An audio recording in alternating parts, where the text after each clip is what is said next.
Béatrice Knopfler, tu es ancienne journaliste, multicanal. Tu as notamment couvert les Jeux Olympiques, le volley masculin en 2004 à Athènes. Tu es aujourd'hui consultante en communication et en stratégie éditoriale, rédactrice professionnelle, et ça tu y tiens. Et tu as été auteur d'un livre aussi, Le calendrier de la grossesse, en 2010, tu l'as publié. Oui. Et tu es surtout coprésidente, tu es coprésidente. Notamment. Tu es notamment coprésidente du Bordeaux-Mérignac Volley. Exact. Depuis 2019. Oui, avril 2019. Alors c'est intéressant parce que toi, tu as une double casquette qui est d'ancienne journaliste, donc tu as vraiment vu le monde du journalisme de l'intérieur en tant que femme, et également maintenant de présidente depuis 2 ans. C'est assez intéressant à relier. Et moi, j'aimerais commencer par le côté média. Et j'ai trouvé un petit chiffre assez intéressant qui est assez parlant, qui vient du CSA, donc le Conseil supérieur de l'audiovisuel, qui révèle que le temps de parole des femmes dans le domaine du sport représente que 13%. Ce qui, si on le traduit, ça fait qu'en une journée d'antenne, les femmes ont 3 heures de parole par rapport aux hommes. Donc ma première question, c'est en tant qu'ancienne journaliste, est-ce que c'est un chiffre qui te choque ? Moi, je trouve que 3 heures, c'est beaucoup. Non, je plaisante.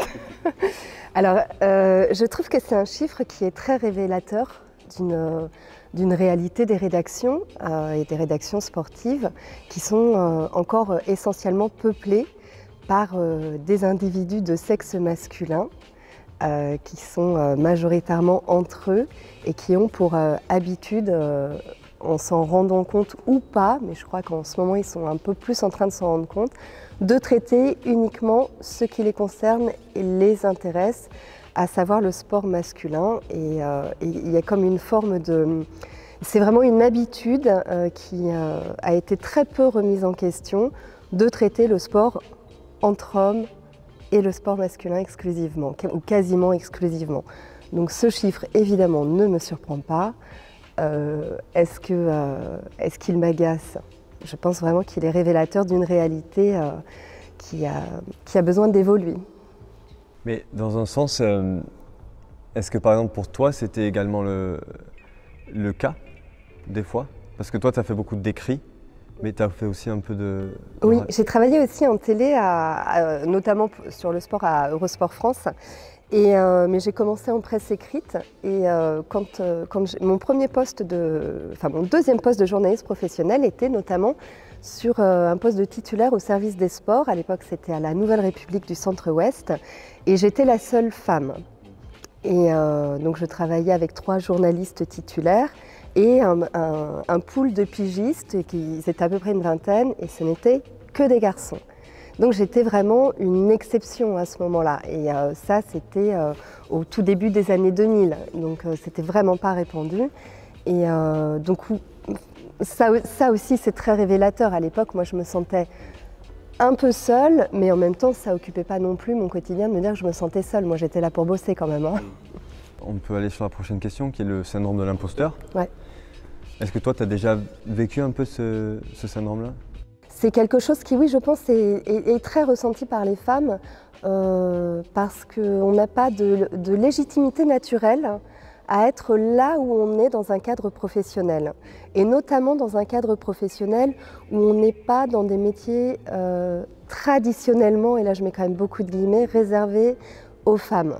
Donc quand on arrive dans des environnements qui sont culturellement masculins, de façon très ancrée, oui, il y a ce syndrome de l'imposteur où on se dit oh là là, où on doute de soi, parce qu'en fait c'est ça, c'est nier ses propres compétences et ses propres qualités professionnelles qui sont recouvertes par ce doute où on se dit oh là là, je ne suis pas à ma place. Donc oui, moi ça c'est quelque chose que j'ai déjà ressenti au service des sports, par ailleurs dans ma vie professionnelle, et c'est quelque chose contre lequel j'ai beaucoup lutté. Et je pense que maintenant ça va mieux, et notamment on en parlera après, mais sur la partie coprésidence de club. Mais il faut faire hyper gaffe, donc je ne suis pas étonnée, mais j'aimerais bien que tout le monde puisse s'en débarrasser un peu plus rapidement que moi, déjà, et gagnerait du temps. Une question importante, je trouve, c'est celle des moments sexistes que tu as pu vivre. Je ne vais même pas te demander si tu en as vécu, parce que je pense que ce serait assez naïf en fait, honnêtement. Donc, est-ce qu'il y a des moments en particulier que tu pourrais nous raconter qui sont révélateurs en fait, de ce sexisme permanent en fait, et notamment dans les rédactions sportives? Alors c'est une question qui est un peu complexe parce qu'il y a plusieurs formes de sexisme. Il y a un sexisme pareil naturel, hein, je pense que je vais mettre beaucoup de guillemets aujourd'hui, ordinaire ouais. Qui est sans conscience. Il y a un sexisme hostile où là c'est vraiment dirigé contre la qualité féminine, où ça aussi c'est arrivé. C'est difficile de trouver un exemple parce que c'est quelque chose qui était très diffus et qui en fonction des personnes que j'avais en face de moi était plus ou moins assumé ou compris. Mais ce qui est assez étonnant, c'est qu'il n'y a pas très longtemps, moi j'ai parlé de ça au moment après la diffusion du reportage du docu de Marie Portolano, je ne suis pas une salope, je suis journaliste. Et j'ai reçu beaucoup de messages de journalistes avec lesquels j'ai travaillé, mais privés, à part un seul qui s'est exprimé publiquement, qui sont venus vérifier qu'eux n'avaient pas été trop sexistes avec moi. Et ça, c'est extrêmement révélateur parce que même si c'était pour la plupart des gens plutôt sympas, ils n'ont pas échappé à des comportements complètement sexistes. Donc, sur des exemples, c'est moi quand j'arrivais à la rédaction sportive, t'as tes nichons du lundi. Sympa. Très bien, bon, très évolué déjà. Et puis, je pense qu'on est vraiment dans une bonne sphère professionnelle là. T'as tes nichons du lundi. Le traditionnel, t'as tes règles aujourd'hui. T'es énervé, t'as tes règles aujourd'hui. Alors je crois que celle-là, voilà, ce genre de choses. Et puis après, ouais, plein de réflexions en externe. De toute façon. En plus, moi j'avais 25 ans à l'époque. La seule fille, 25 ans. T'arrives dans une rédaction régionale et puis après sur des événements même départementaux.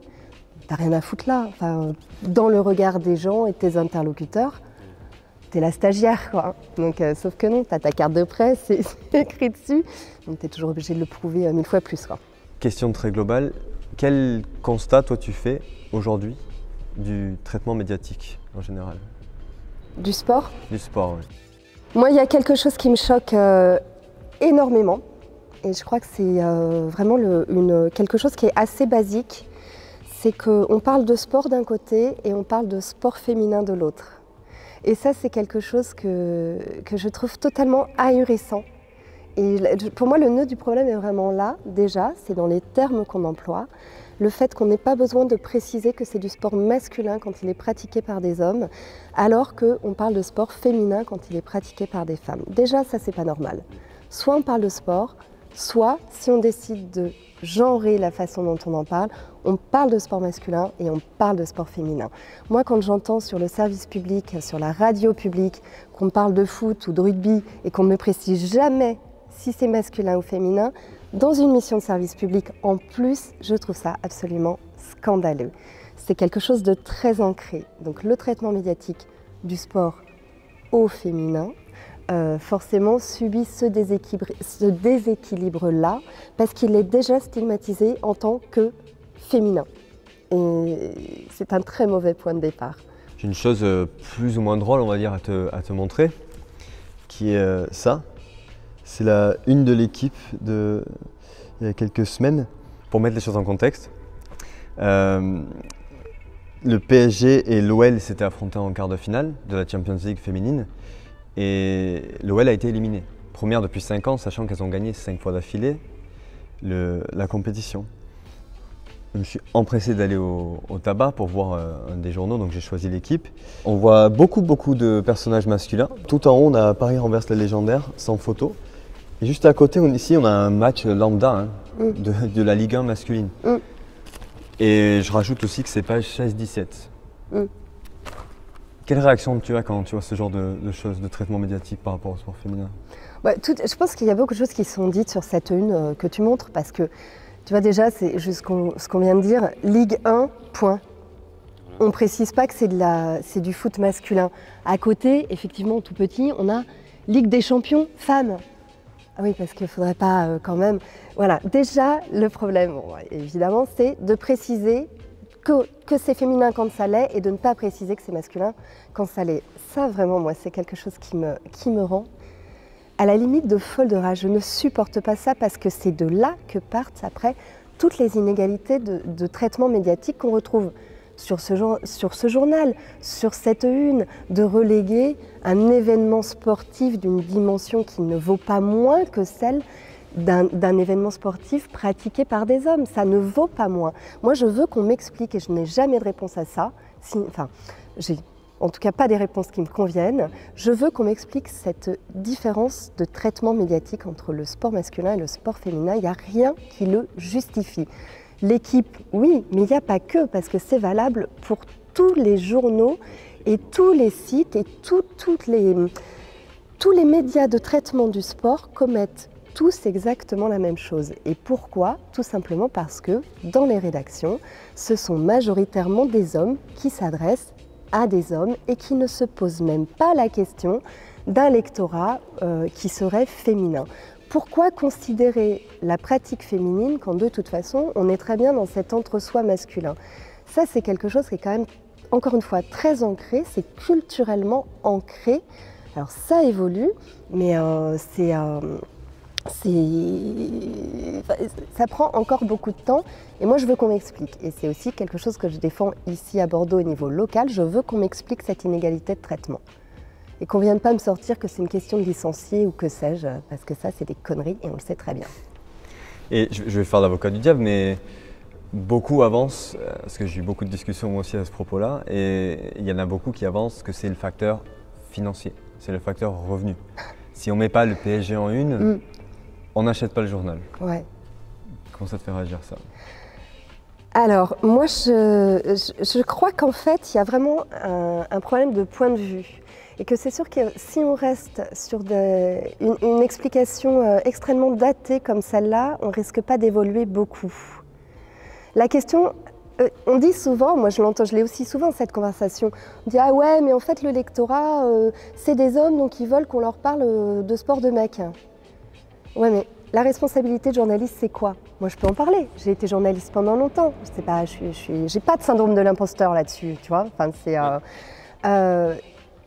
le rôle du journaliste, c'est de raconter ce qui se passe, du ou de la journaliste évidemment, et que ce soit en sport ou ailleurs. Dans le sport, il y a autant d'hommes que de femmes sur la pratique, ou quasiment, et il y en a peut-être même plus, enfin bon, on ne va pas rentrer dans ce détail-là, mais c'est...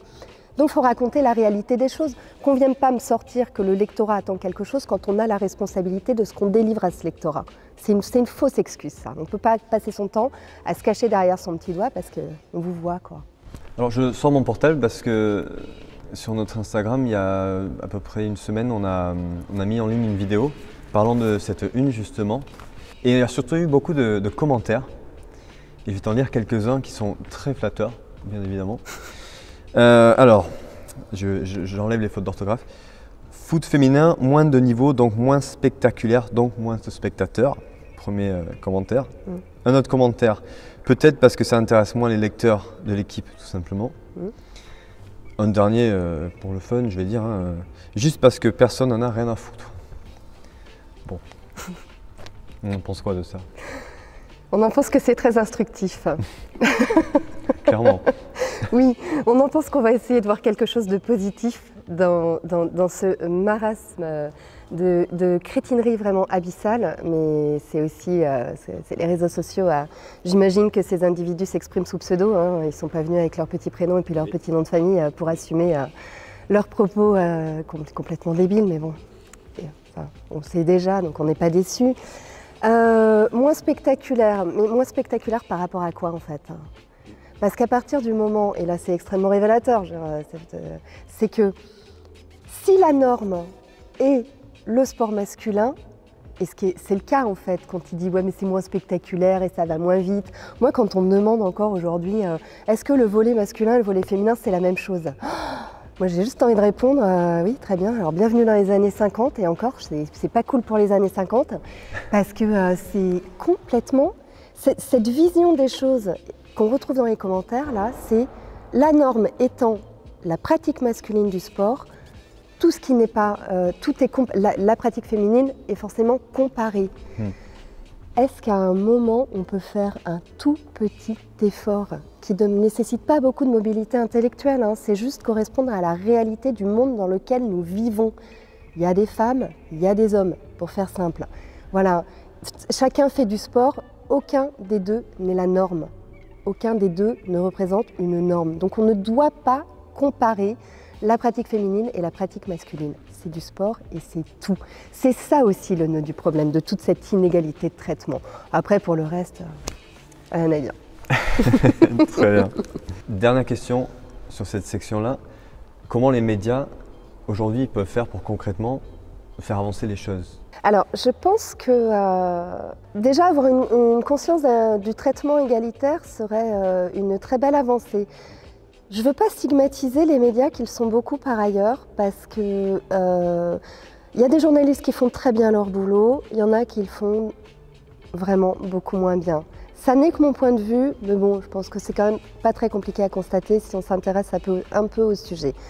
Donc je pense que ce qui doit jouer et primer avant tout, c'est d'abord la compétence. Donc moi, je dis pas qu'il faut mettre tout d'un coup plein de femmes dans les rédactions sportives au motif que ce sont des femmes. Non, on met des personnes compétentes pour traiter des sujets, que ce soit le sport ou autre chose. En l'occurrence, un homme n'est pas plus compétent qu'une femme pour parler de sport. Et voilà, et c'est aussi simple que ça en fait. Donc je pense que la mixité et les rapports de hiérarchie aussi, parce que c'est souvent, ça reste des patrons de presse sportive, c'est des messieurs, voilà, cet entre-soi.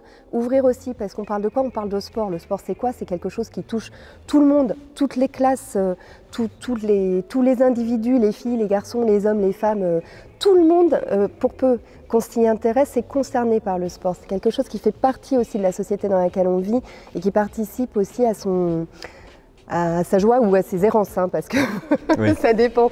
Mais ça concerne tous ceux qui s'y intéressent et donc c'est ne pas perdre de vue que ça n'est que du sport. On passe à la section présidente du coup. Donc tu es présidente depuis 2019, co-présidente, avec Valérie Pull du Bordeaux-Mérignac Volley, qui évolue en 2e division. Est-ce que par rapport aux subventions publiques, tu as noté des différences, on va dire, pour le dire comme ça? Oui, absolument, il y en a. Ça fait partie de ce qu'on peut appeler les traditions culturelles. Mais ça évolue beaucoup. Par exemple, le département de la Gironde et la région Nouvelle-Aquitaine pratiquent l'égalité de subventions par niveau et non pas par genre. Et ça, c'est vraiment très important. C'est une vraie avancée. Voilà, là, nous, on est en 2e division. On touche le même montant de subvention que n'importe quel autre club de sport collectif de 2e division. La question de savoir si c'est des filles ou des garçons ne se pose pas. Au niveau des subventions publiques, c'est plus compliqué au niveau local. C'est vrai que nous, quand on est arrivé en 2019 avec Valérie Pull, on s'est rendu compte qu'il y avait une vraie inégalité de subventions publiques de la part des collectivités locales, mairie de Bordeaux principalement, qui est notre premier partenaire. Donc, public, notre premier partenaire public, très important. Et donc on a posé la question de cette inégalité de subvention, puisqu'une équipe masculine, ou n'importe laquelle équipe masculine qui évoluait en division inférieure, touchait à peu près le double de subventions de la mairie de Bordeaux que nous. Donc en fait, on a demandé pourquoi. Nous, notre question, ça a été qu'est-ce qui explique que nous, en 2e division, on touche moitié moins qu'une équipe de sport co masculine qui est à un niveau en dessous, qui est en 3e div. Bon, on n'a pas eu de réponse. Alors, on n'a pas eu de réponse et donc cette question, on l'a posée publiquement, mais on n'a pas eu plus de réponses. Depuis, les choses évoluent aussi au niveau local, la municipalité a changé et l'égalité est vraiment quelque chose qui est défendu et qui, jusqu'à preuve du contraire, est appliqué par la nouvelle municipalité. Donc nous, on a évidemment bon espoir que ça s'harmonise aussi du côté des subventions de la ville de Bordeaux, accordées aux clubs sportifs en fonction de leur niveau. Sur les partenaires privés, nous on en a qui sont fidèles, on en a qui nous soutiennent vraiment et qui évoluent aussi dans la façon dont ils nous perçoivent et dont ils perçoivent notre sport et la façon dont on le pratique, peut-être en se décollant un tout petit peu de cette comparaison systématique sport masculin, sport féminin. Et ça, c'est vraiment intéressant. Je pense que c'est en train d'évoluer. Ce qui ne veut pas dire qu'on n'a pas encore énormément de travail à faire là-dessus, parce que les budgets de clubs féminins, notamment volley, restent absolument ridicules par rapport au budget de clubs masculins. Il ne faut pas se leurrer. L'égalité, elle va être longue à atteindre, mais en attendant, moi, quand on m'objecte que ça va être long, je ne vois pas pourquoi, en fait. Voilà. Pour finir du coup cette interview, selon toi, qu'est-ce que les dirigeantes de clubs peuvent faire pour faire avancer les choses en fait? Alors il y a quelque chose qui pour moi est très basique, c'est traiter exactement de la même façon son interlocuteur ou son interlocutrice. Le respect de base qui est dû à n'importe quelle personne qu'on a face à soi. Moi, c'est quelque chose que quand j'étais journaliste, j'ai été journaliste pendant longtemps, c'était très important pour moi et en fait évident de parler de la même façon à n'importe quel interlocuteur. C'était un ministre, c'était un ramasseur de balles, tiens on va te prendre un ramasseur de balles, et bien en fait c'était le même respect parce que le même respect est dû à tout le monde. Il n'y a pas de président ou de présidente qui soit plus respectable que d'autres. Ce n'est pas parce que c'est un homme qu'on doit avoir plus d'égards face à lui, tout comme ce n'est pas parce que je suis une femme qu'on doit avoir moins d'égards vis-à-vis de moi.